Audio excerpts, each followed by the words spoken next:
The Democratic Republic of the Congo, or DRC, could be one of the richest countries in the world.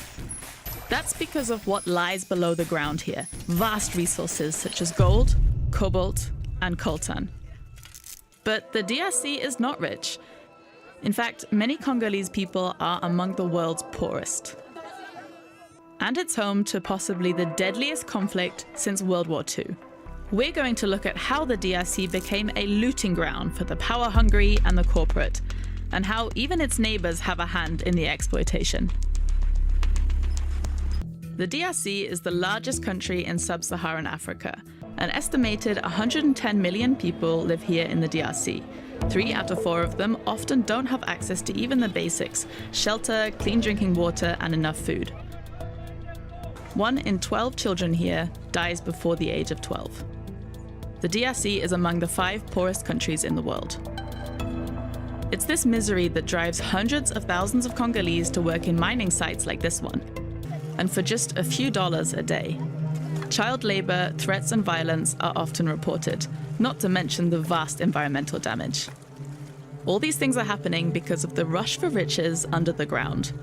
An estimated $24 trillion worth of minerals lie beneath the surface.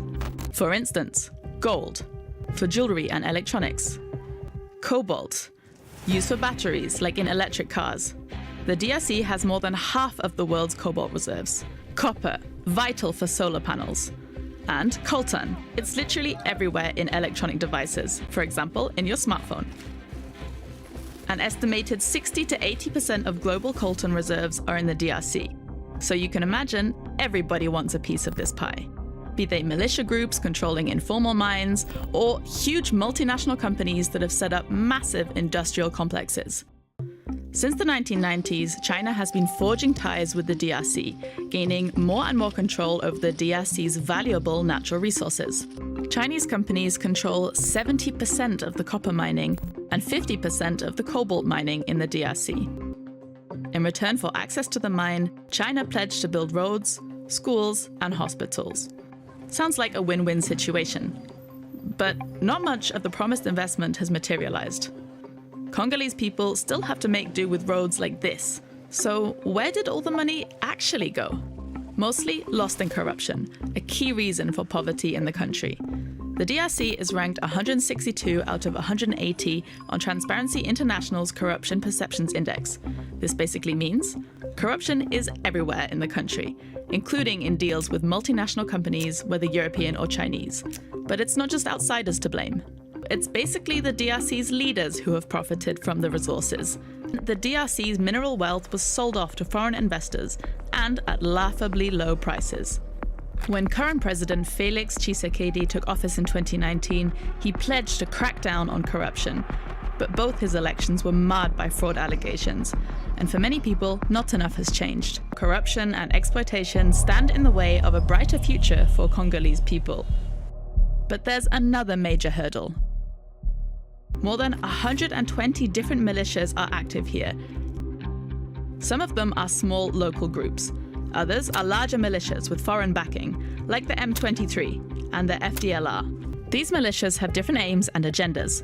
And one way of financing those goals? Exactly. We're back to the minerals. Look at the provinces worst hit by the conflict: Ituri, North Kivu, and South Kivu. That's also where many of the DRC's valuable natural resources are found. It's valuable and lucrative for any groups that can get their hands on it. But there's much more to this conflict. The aftermath of the Rwandan genocide still influences the conflict in eastern DRC today, and the blame game that surrounds it. 2 of the biggest militias are proof of that. The FDLR started with those Hutu extremists linked to the genocide. Then there's the M23. Its members are mainly ethnic Tutsis, so the victims of the genocide. The DRC accuses Rwanda of supporting the M23, and the other way around. Rwanda says the DRC is working with the FDLR. Both governments deny that. There is another key group, the ADF. The Islamist militia originated in Uganda and has ties to the so-called Islamic State. Decades of fighting by these groups and many others have left around 6 million people dead since 1996. Today, a further 7 million people in the DRC are internally displaced, the UN reports.